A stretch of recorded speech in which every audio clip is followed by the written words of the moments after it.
3.2. What are the manager's responsibilities in the performance execution phase?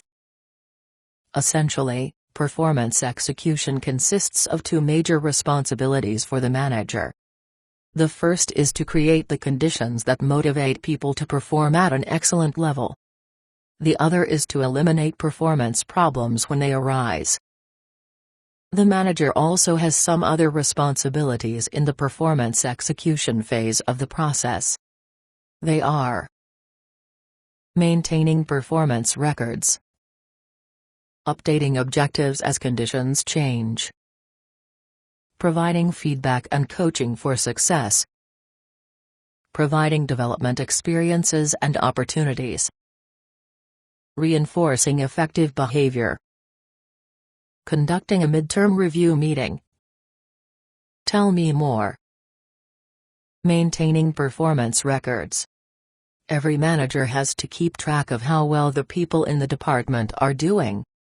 Too often, managers wait until the time for performance appraisal rolls around to discover that they can only remember what Sam or Melinda did in the last 6 weeks or so.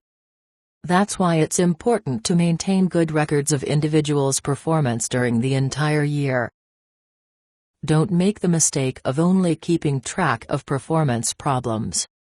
Your record should include examples of both results and behaviors that caused you concern, as well as those that were right on target. Updating objectives as conditions change. Over the course of a year, projects will be completed and the individual will move on to the next requirement. Some projects will be altered from the expectations and requirements that were set at the start. Others will be abandoned. It's important for the manager to regularly check on the projects, goals, and objectives that he and the individual agreed on during the performance planning meeting. There are few situations more awkward for a manager than to have a subordinate come up and say, "We're ready to launch the new quality initiative," when that initiative was scrapped at a higher level months before. Every month or two, pull out the performance appraisal form with all the notes on it that the individual took during the performance planning meeting.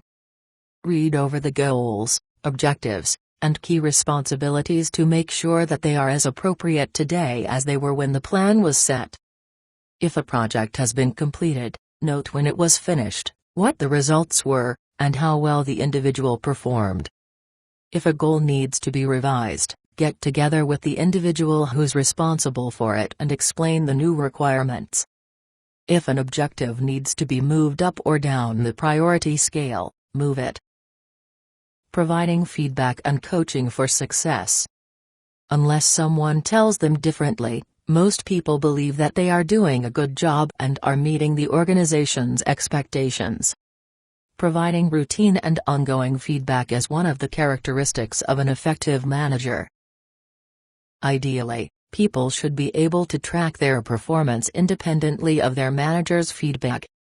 But good managers make a practice of consistently letting people know just what they are looking for and how their performance measures up.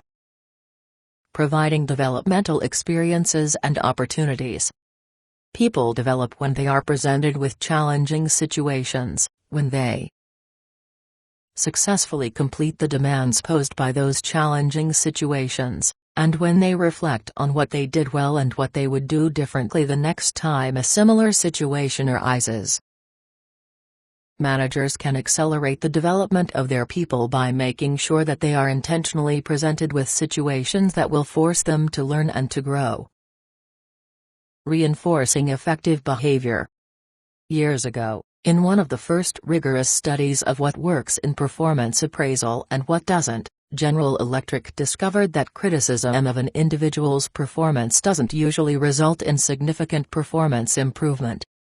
What does work, the researchers found, was reinforcing the individual's strengths and encouraging him to make even more use of those skills that were particularly well developed. Things haven't changed from that original study of 50 years ago.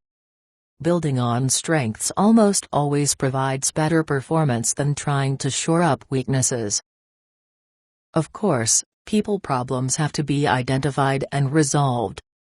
But managers usually get a higher payoff from reinforcing those things that people are doing particularly well than by continually harping on their deficiencies.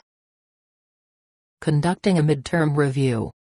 While ongoing, informal feedback is essential for effective job performance, a more formal mid-cycle review is a powerful technique for ensuring that people's performance stays on track.